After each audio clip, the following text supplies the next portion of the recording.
Police station மேலேயே petrol குண்டு வீசுகிறானுங்க.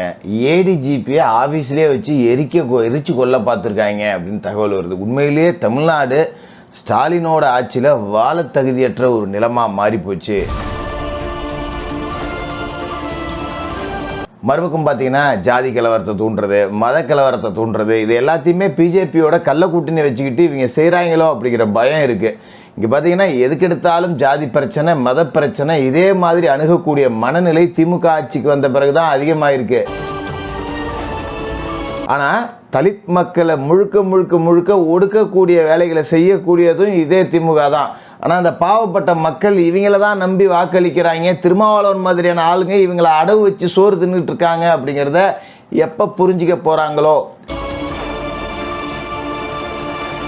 இன்னொரு பக்கம் பார்த்தீங்கன்னா 48 கோடி ரூபா கல்வி கடன் தள்ளுபடி பண்ணியிருக்கேன். அதாவது ஆதி திராவிட மாணவர்களுக்கு, கிறிஸ்துவ ஆதி திராவிடர்களுக்கு, பழங்குடி மக்களுக்கு அப்படின்னா இப்போ எம்பிசிலலாம் ஏழைகளே இல்லையா, அவன்லாம் கடன் காசு இல்லாமல் தானே வாங்கினான், அவனுக்கு யாரையா தள்ளுபடி கொடுப்பா? உலகத்தமிழர்களுக்கு வணக்கம். உண்மையிலேயே தமிழ் நிலம் அப்படிங்கிறது வாழ தகுதியற்ற ஒரு நிலமாக மாறிக்கிட்டு இருக்கு அப்படிங்கிறதான் பார்க்க முடியுது. இந்த மாதிரி வார்த்தைகள்லாம் சாதாரணமாக பயன்படுத்திட முடியாது. ரோட்டில் போகிறதுக்கே பயமாக இருக்குது. அந்த அளவுக்கு செய்தித்தாள்கள் எடுத்து பிரட்டி பார்த்தோம்னா அங்கே அவனை வெட்டி போட்டாங்க, இங்கே இவனை வெட்டி போட்டாங்க, இங்கே கஞ்சா போதையில் கொலை நடக்குது, இங்கே பலிக்கு பலியாக கொலை நடக்குது, இங்கே ஜாதி பிரச்சனையால் கொலை, ஐயோ இவ்வளோவும் நடக்குது. ஆனால் கூச்சமே இல்லாமல் தமிழ்நாட்டில் சட்டம் ஒழுங்கு அமைதியாக இருக்குது அப்படின்னு சொல்லிட்டு மாமா திமுகவில் இருக்க திமுக வளவன் அப்படிங்கிறவரெலாம் தொடர்ச்சியாக முட்டு கொடுத்துட்டு இருக்கேன். பேர்லாம் உளறேன்னு பார்க்குறீங்களா?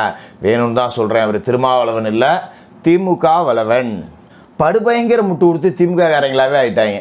நாட்டில் சட்டம் ஒழுங்கு சந்தி சிரிக்குது, வாழவே தகுதியில், ரோட்டில் போகவே பயமாக இருக்குது. போலீஸ் ஸ்டேஷன் மேலே பெட்ரோல் குண்டு வீசியிருக்கானுங்க. இது என்னன்னு போய் சொல்கிறது? விசாரணை நடத்தி எவன் அடித்தான் என்ன அடித்தாங்க இது வரும். ஆனால் போலீஸ் ஸ்டேஷன்லேயே போய் பெட்ரோல் குண்டு வீசலாம் அப்படிங்கிற துணிச்சல் எப்படி வருது? இங்கே யாரையா நம்மளை கேட்பா? திமுக கொடி கட்டின காரில் போயிட்டே இருந்தோம்னா என்ன வேணாலும் பண்ணலாம், எதை வேணாலும் சாதிச்சிக்கலாம் அப்படிங்கிற மனநிலை இருக்குல்ல.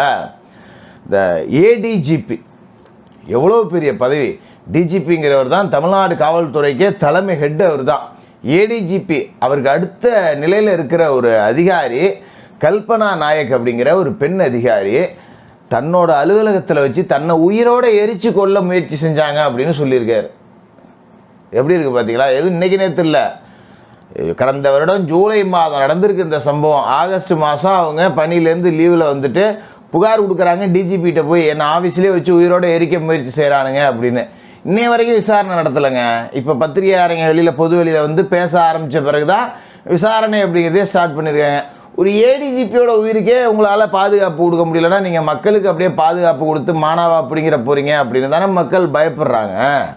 இந்த தேவை இங்கே இருக்கா இல்லையா? கேள்வி பயமாக இருக்குது. பாருங்க, நடு ரோட்டில் கொத்தி கொதறி போட்டு போயிட்டே இருக்கானுங்க. ஒரு நிமிஷத்தில் 50 வெட்டை வெட்டிட்டு கூலிப்படைக்காரன் ஜாலியாக போயிட்டே இருக்காங்க. எல்லாத்தையும் போட்டு தள்ளுறானுங்க. இவங்களாம் கொஞ்சம் கூட பயம் இல்லை. எவனோ போய் சரண்டர் ஆகிக்குவான், கேஸை அடிக்குவான், வெளியில் வந்துக்குவான். நம்ம காவல்துறை பெருசாக அப்படியே வந்து ஆதாரங்களை திரட்டி கொண்டு போய் அவனுக்கு தண்டனை வாங்கி கொடுக்குற வேலையெல்லாம் செய்யாது. போட்டு தள்ளிட்டு போயிட்டே இருக்க வேண்டியதாங்கிற மனநிலைக்கு வந்துட்டானு ஃபுல்லாக டோப்பு இழுக்கிறானுங்க வச்சுக்கிட்டு. சரளமாக டோப்பு புழங்குது. காவல்துறையோட ஆசீர்வாதத்தோட, சகல ஆசீர்வாதத்தோட டோப்பு விற்றுக்கிட்டு இருக்கு. கள்ளசாராயம் இன்னைக்கு சேலத்தில் பிடிபட்டது பார்த்தீங்களா? இவ்வளோ கள்ளசாராய சாவுகளுக்கு மத்தியிலையும் மறுபடியும் கள்ளசாராயம் இங்கே விற்கிது. கேட்டால் அந்த வீடியோலேயே பார்த்தீங்கன்னா நாங்கள் எல்லாத்துக்கும் மாமூல் கொடுத்துட்டு தான் விற்றுக்கிட்டுருக்கோம், வீடியோலாம் எடுக்காதீங்க போங்கங்கிறானுங்க. அப்போ என்ன மாதிரியான மனநிலையை பார்த்துங்க அவனுங்க? இதுக்கு மேலே திமுக ஆட்சிக்கு வரப்போகிறதில்ல. இருக்கும்போதே ஃபுல்லாக கல்லா கட்டிடுவோண்டா, எவன் செத்தா என்ன, எவன் கள்ளச்சாராயம் குடிச்சு செத்தா என்ன அப்படின்னு சௌரியத்துக்கு ஆடுறானுங்க. உண்மையிலேயே பயமாக இருக்குது. ஏடிஜிபியோட கொலை முயற்சி நடந்திருக்கு அவர் மேலே. ஆஃபீஸில் நான் இல்லை, ஒரு 10 நிமிஷம் முன்னாடி போயிருந்தேன்னா என்னை சேரோட வச்சு எரிச்சிருப்பாங்கிறாங்க. என்ன மேட்டர்னா, இந்த காவல்துறை தேர்வு ஆணையம் இருக்குது பார்த்தீங்களா, போலீஸுக்கு ஆள் எடுக்கிற சீருடை பணியாளர் தேர்வு ஆணையத்துக்கு அந்த அம்மா பொறுப்பாளராக இருக்காங்க. நிறைய குளறுபடி நடந்திருக்கு பணி நியமனத்தில். இவங்க இஷ்டப்பட்டவங்களுக்கெல்லாம் போலீஸ் வேலை போட்டாங்க போல இருக்கு. அதை அவங்க கேட்க போய் இதில் பிரச்சனைகள் வந்து அந்த அம்மாவை போடுதலவே முயற்சி நடந்திருக்காங்க அந்த அதிகாரியை. டிஜிபி நடவடிக்கை எடுக்கல அப்படிங்கிறப்ப நீங்கள் சாமானிய மனிதனுக்கு என்னத்தை கிழிச்சிட போகிறீங்க பாதுகாப்பு கொடுத்து அப்படிங்கிற கேள்வி இங்கே ரொம்ப ஆழமாகவே எழுது. இப்போ இந்த வேங்கை வயல் விவகாரத்தில் குற்றவாளிகளை பிடிச்சிருந்தாங்க. நான் கூட முதல்ல பார்த்தீங்கன்னா இந்த குற்றவாளிகள் தான் அப்படிங்கிறது ஓரளவுக்கு உறுதிப்படுத்தப்பட்டது தான், சரியான விசாரணை தான். ஆனால் இப்போ அந்த ஊருக்குள்ளே நுழையிறதுக்கே மற்றவர்களுக்கு அனுமதி இல்லை அப்படின்னா வேங்கை வயல் என்ன பெரிய அமெரிக்காவில் இருக்கா? விசா எடுத்துக்கிட்டா போகணும். ஏன் மற்றவர்களை ஊருக்குள்ளே நீங்கள் நுழைய விட மாட்டேங்கிறீங்க? குற்றவாளிகளை ஏன் பிடிக்கல? இவங்க தான் குற்றவாளின்னு டிக்ளேர் பண்ணிட்டாங்க. ஜூனியர் விகடன்லாம் போய் பேட்டி எடுக்கிறாங்க, உங்களால் பிடிக்க முடியலையா? அப்போ உங்களுக்கு குற்றவாளின்னு ஒருத்தனை பழிய தூக்கி போட்டு போகணும். அப்போ அவனை பிடிக்கவும் கூடாது. பிடிச்சா இந்த சமூக ஓட்டு கெட்டு போயிடும். ஆனால் வேறு சமூக ஓட்டு கெட்டு போயிடக்கூடாதுங்கிறதுக்காக அவன் குற்றவாளி, இந்த சமூக ஓட்டு கெட்டு போயிடக்கூடாதுங்கிறதுக்காக அவனை நாங்கள் பிடிக்க மாட்டோம். இது என்ன மாதிரியான மனநிலை அப்படின்னு தெரியலையே. அவனை பிடிக்க முடியாதா என்ன?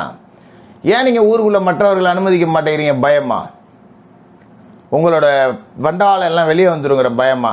சம்மந்தப்பட்டவன் வீட்டில் ஒரு இழவு விழுந்திருக்கு, ஒரு வயசான பாட்டியோட பாடியை 3 நாளாக எடுக்காமல் வச்சுருந்து போராட்டம் நடத்திட்டு இருக்காங்க. நீங்கள் ஏன் மற்றவர்களை விட மாட்டேங்கிறீங்க? எங்கே போச்சு இந்த தலித் சமூகத்துக்கு நாங்கள் தான் அப்படியே தாங்கி நிறுத்துவோம்னு சொன்ன திமுக அவ்வளவு மாதிரியான ஆளுங்கள்லாம் எங்கே வச்சுருக்காங்க மோரைய? இதில் விசிகாவில் இருக்கிறவங்க பேசுகிறாங்க தலித்துகளுக்கு நாங்கள் தான். அவங்கள தலித்துகள்னு சொல்கிற வார்த்தையே முதல்ல தப்பு. அவன் தான் ஆதிக்குடி, அப்படி தான் சொல்லணும். ஆதிக்குடி மக்களுக்கு இப்போ அப்படியே நாங்கள் தான் பாதுகாப்புன்னு சொல்லிட்டு இன்றைக்கி விசிகாக்காரனுங்க பேசுகிறானுங்க. இது ஒரு தனி மனிதன் சம்மந்தப்பட்ட பிரச்சனை வேங்கை வயல்ங்கிறது. இது ஜாதிய பிரச்சனையாக மாற்றாதீங்கன்னு. ஏன்னா மயிரை பிடிங்கிங்களா 2 வருஷமாக இதை ஜாதி பிரச்சனைன்னு சொல்கிறதே உங்கள் கட்சிக்காரனுங்க தான்டா. நீங்கள் அப்படியே திமுகவுக்கு முட்டு கொடுக்குறேன்னு சொத்துக்கு பதிலாக வேறு என்னத்தையும் தின்னுட்டு வந்து வாய் கொப்பளிக்காமல் அப்படியே பேசிகிட்டு இருக்கீங்க, அதே வாயை வச்சுக்கிட்டு. அப்படிங்கிற கோவம் நமக்கு வருதா இல்லையா? இதில் சாதாரணமாக தலித் மக்களுக்கு ஒரு பிரச்சனை அப்படின்னா அவர்கள்கிட்ட இயல்பிலேயே அந்த போராட்ட குணம் இருந்துச்சு. இப்போ உடனே போராட்டுவாங்க, களத்துக்கு வருவாங்க. இப்போ எங்கே போச்சு? எல்லாம் திருமாவளவனோட சேர்ந்து கொண்டு அறிவாலயத்தில் அடகு வச்சாச்சு. யாருமே இப்போ போர்க்குணத்தையே இழந்து நிற்கிறாங்க. இன்றைக்கி அந்த ஆதிக்குடி மக்களுக்கு ஒரு பிரச்சனைனா கேள்வி கேட்க நாதி இல்லை. ஏன்னா அங்கங்கே கேள்வி கேட்க நாதியாக சில சின்ன சின்ன ஆட்கள் இருந்தாங்க, அமைப்பு தலைவர்கள் இருந்தாங்க, ஏர்போர்ட் மூர்த்தி மாதிரியான நபர்கள்லாம் இருந்தாங்க. ஆனால் அவங்களெல்லாம் இவங்க நம்பாமல் நாங்கள் திமுகவாலவனை தான் தூக்கி தலையில் வச்சு கொண்டாடுவோன்னு கொண்டாடினீங்க. அந்தாலும் உங்களையும் சேர்த்து அடகு வச்சுட்டு 4 பிளாஸ்டிக் சேருக்கும் 2 சீட்டுக்கும் விலையை போயிட்டார். வேலை முடிஞ்சு போச்சு. இனிமையாவது உங்களை நீங்கள் காப்பாற்றிங்க. திமுகவாலவ மாதிரி ஆளுங்களை நம்பாமல் அப்படிங்கிறது தான் நம்மளால் இங்கே சொல்ல முடியும். இல்லை எங்கள் தலைவர் அவர் எங்கள் தான் குலசாமி அப்படிங்கிறவன் தாராளமாக கும்பிட்டு தொலைங்க. உங்களுக்கு நீங்கள் இங்கே இருக்கடா போகாதரா இது பாதாளண்டான்னு சொல்ல தான் முடியும். இல்லை நான் அப்படி தான் போவேன்னா உளுந்து சாவு, அவ்வளோதானே. சரி, இப்போ இன்னொரு விஷயத்துக்கு வரும். இப்போ இந்த கல்வி கடன் 48 கோடி ரூபாய் தள்ளுபடி அப்படிங்கிறத தமிழ்நாடு அரசு அனுபவிச்சிருக்கு. யாருக்கு?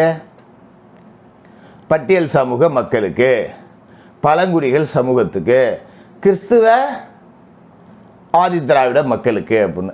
ஏன் இப்போ மற்ற சமூகத்தில் இருக்கிறவனால அவங்க வீட்டில் பொட்டி நிறையா காசு வச்சுக்கிட்டு தான் போய் கல்விக்காக கடன் வாங்கினா நான் வெக்கமாக இல்லை உங்கள் திராவிட மாடலுக்கு? ஏன் இப்படி அப்பாவி மக்கள்கிட்ட ஜாதி வரியை தூண்டுறீங்க? இப்போ சாதாரணமாக இதை பார்க்குற ஒரு ஏழை எம்பிசி பிசி மாணவன் என்ன நினைப்பான்னு சொல்லுங்கள். ஏடா அவங்களுக்கெல்லாம் தராங்க, இவனுக்கு அந்த வன்மம் வளருங்க.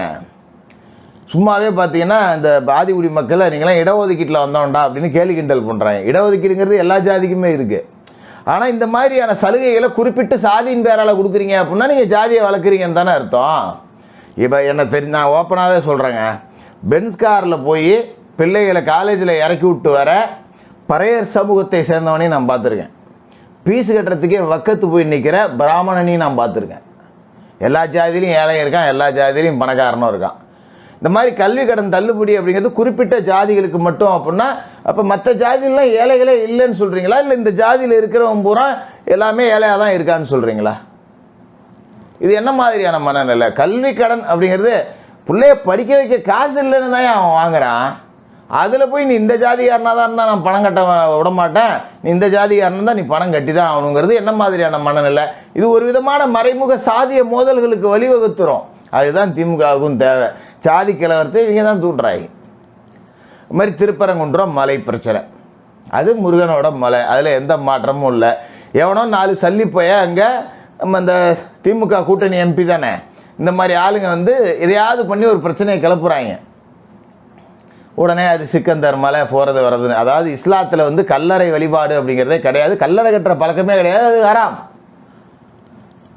இதில் ஒன்றே சிக்கந்தர் அங்கே போனார் வந்தார் அப்படின்னு கிளப்பிவிட்டு இப்போ கிளப்புறதுக்கு பிரச்சனை என்ன? இங்கே திமுக வந்து மக்கள்கிட்ட காரி துப்ப போட்டுட்டு இருக்கு, போராடலாம் அடி வாங்கிட்டு இருக்கு. அப்போ இதை மறைக்கிறதுக்கு பிஜேபி மேலே பழியை போட்டாகணும். பிஜேபி மேலே பழி போடணும்னா என்ன பண்ணணும்? மத பிரச்சனையை தூண்டணும். ஏன்னா பிஜேபிக்கு மதவாதம் அப்படிங்கிற ஒரு முத்திரை அப்படிங்கிறது இருக்கு இல்லையா? சில இடங்கள்ல அவங்க பண்ணுறாங்களும் தான், ஆமாம் தான். ஆனால் தமிழ்நாட்டில் பெருசாக அந்த மாதிரி பிரச்சனை இல்லை. தமிழ்நாட்டில் பிஜேபி உள்ளே வந்துருச்சு, ஐயோ மத பிரச்சனை வந்துருச்சு அப்படின்னு பிஜேபி மேலே பழிய போட்டு ஒரு சமூக பதட்டத்தை உருவாக்கி திமுக இல்லைன்னா பிஜேபி உள்ளே வந்துடும் அப்படிங்கிற மாதிரி உருவாக்குறதுக்காக தான் இந்த சிக்கந்தர் மலை அப்படின்னு சொல்லி இதை கிளப்பி விட்றாங்க. ஒழுங்காக மரியாதையாக காலங்காலமாக முருகனோட அறுபடை வீடான திருப்பரங்குன்றம் அப்படின்னு சொல்லிட்டு காலங்காலமாக நாம் வணங்கி வந்துக்கிட்டு தான் இருக்கோம். இந்த நேரத்தில் இவங்களுக்கு தேவையில்லாத பிரச்சனை என்னென்னா, உங்கள் அரசியல் கூந்தல் மயிருக்கு நீங்கள் கடவுள்களை இழுத்து மத பிரச்சனையை தூண்டி விடாதீங்க. இங்கே பேச வேண்டிய பிரச்சனை என்னென்ன இருக்கு? ஜகபர் அலின்னு ஒருத்தர் கொல்லப்பட்டிருக்காரு. எந்த இஸ்லாமியம் முன்னாடி வந்து நின்றுட்டு போகிறான்னா சொல்லுங்கள்? ஒரு சமூக ஆர்வலர் உங்கள் மதத்தை சேர்ந்தவர், உங்கள் மார்க்கத்தை சேர்ந்தவர் தான். எந்த இஸ்லாமிய சமூக மக்கள் குரல் கொடுத்தீங்க? இதை விவாதிச்சிங்களா? திருப்பரங்குன்றத்தை தூக்கிட்டு வந்துட்டீங்க. உயிரோடு இருக்கிற ஜகபர் அலி உங்கள் முன்னாடி கொல்லப்பட்டான், அவனுக்கு நீதி கேட்க துப்பு இல்லை, போயிட்டீங்க சிக்கந்தர் மலைக்கு. அதே மாதிரி இந்துக்களையும் சேர்த்து தான் சொல்கிறேன். இங்கே சட்டம் ஒழுங்கு சந்தி சிரிக்குது, இவ்வளோ பிரச்சனை நடக்குது. இப்போ போய் திருப்பரங்குன்றத்தில் போய் முருகனுக்கு உங்களை சப்போர்ட் பண்ண சொல்லி அவங்கள்ட்ட ஒம்பளக்க சொன்னிச்சா?